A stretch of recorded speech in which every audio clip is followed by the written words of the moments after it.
next speakers are a couple, actually, and it's my absolute pleasure to introduce them. I actually knew them both on separate occasions, and then recently I found out that they were married, so that was really exciting. So Mohammad and Jenny are my good friends. I met Mohammad when I was working along the Syrian-Turkish border. He was born in Homs in Syria and has an MD from Damascus University. And he had just left his role as coordinator of emergency medical services and disaster management for the Red Cross in Lebanon and Syria, I believe.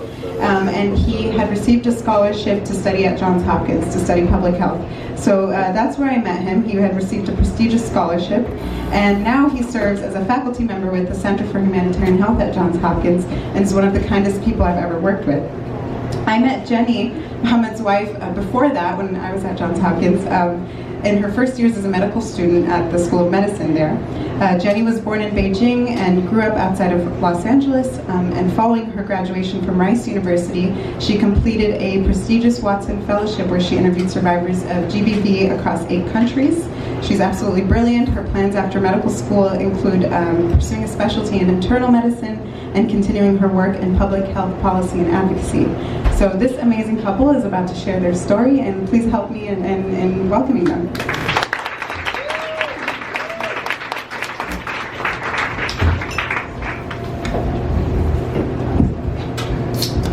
I'm not used to wearing heels. Alright. Okay, so June of last year, it's the second day of orientation in the Master of Public Health program at Hopkins.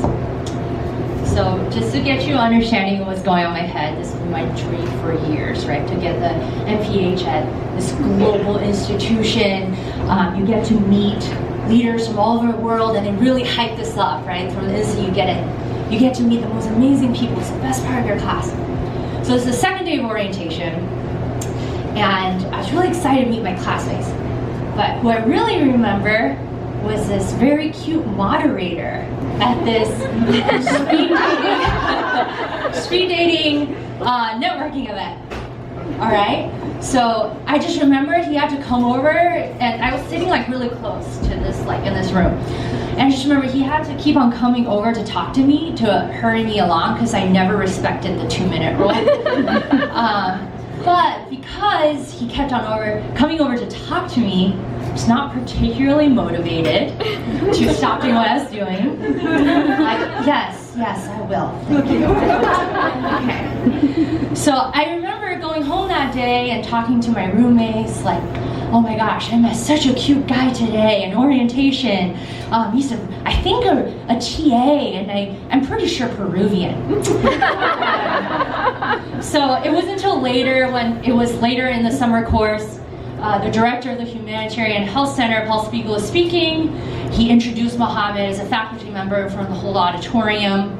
He was like doing this little wave, and like, oh yeah, and he did the MPH the year before, and this scholar, and my expert in Syria and the Middle East. I was like, oh, okay, so he's not Peruvian. His name's Mohammed. Okay. So actually we have started talking through a mutual friend at school. The first time that we had like a 2-hour conversation on the 9th floor of our school. So we first started talking about like the classes and my recommendations to her. She didn't take any of my recommendations. But it quickly turned into talking about our previous lives. Even though I lived in Syria until 2016, Jenny was born in China and lived in States since she was 8 years old.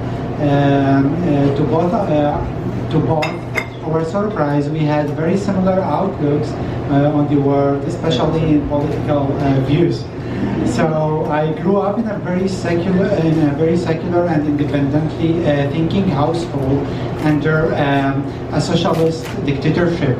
And Jenny grew up hearing endless stories about socialist dictatorship in China, especially in the Cultural Revolution. So, and we also raised in a very, and was also raised in a very idealistic, relatively open-minded family.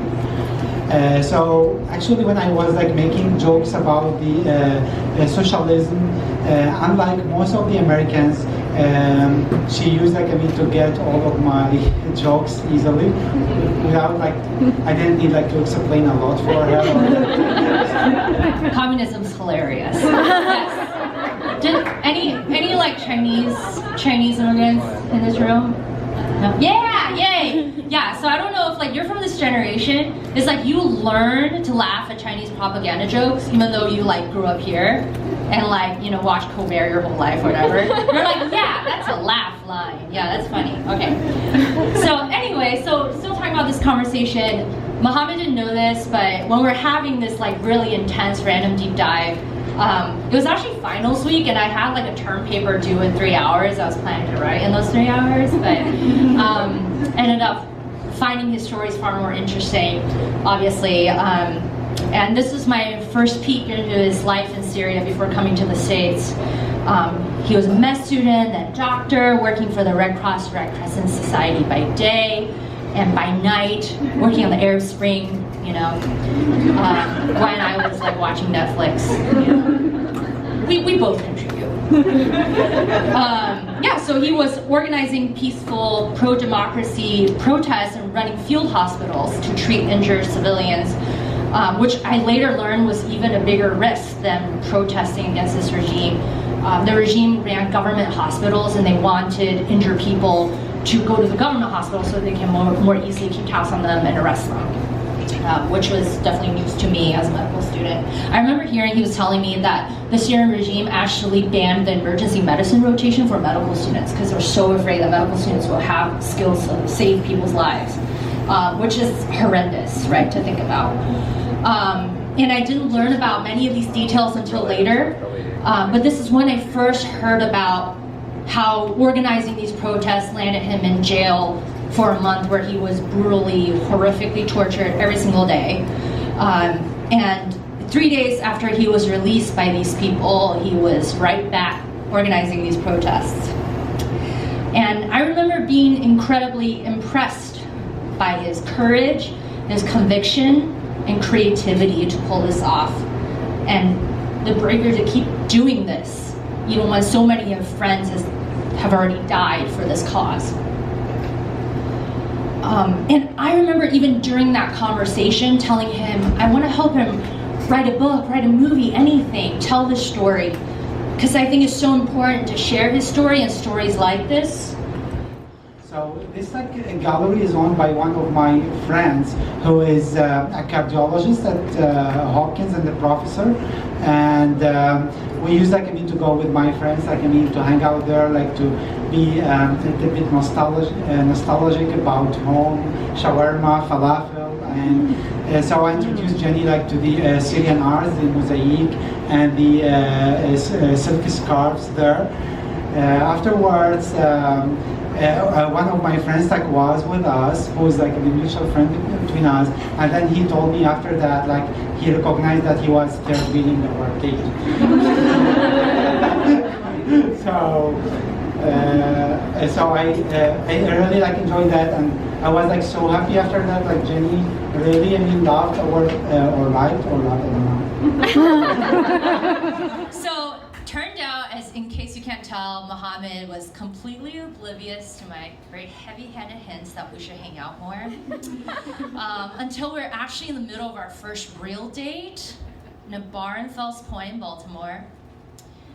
Real date because thank God he somehow didn't invite Camille, or maybe Camille was busy. But anyway, it turned out to be a real first date. So when he finally realized that we were going on dates, we started seeing each other all the time. There's a Chinese proverb called 一见如故, which means upon first meeting, we're old friends. We were instantly comfortable with each other and feel we can talk about absolutely everything. Sorry guys, this part gets cheesy, you know? I try to not be really, really cheesy and cliche. You just can't, guys. All right, so yeah, we feel we could talk about absolutely everything, no matter how dark or traumatic or mundane or silly. Realize we're both very idealistic.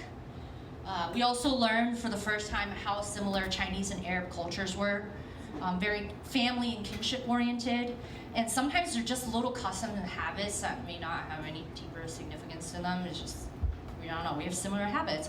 For instance, when his sister came to visit, he gave up his bed to her and slept on the air mattress for like weeks, right? That's like Chinese people do that. Like, and a lot of people just don't get why, right? Like, why aren't you in your Airbnb? Just, like, oh my God, the shock, the horror, I see some nods. Yeah, it's like, try proposing that to your Chinese family. Also, like, he would pick up and drop off friends at the airport and like would not dream of like letting anyone Uber, right? He needs to like be there 10 minutes early, right?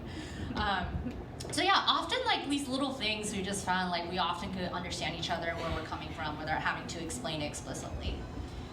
So yeah, our dates went from an evening to 24 hours, to 48 hours, to half a week, to me practically moving in, to me officially moving in. And then very quickly we realized, everybody realized that he found not the one. So actually wanted to get married, and so we did like classmate. Oh,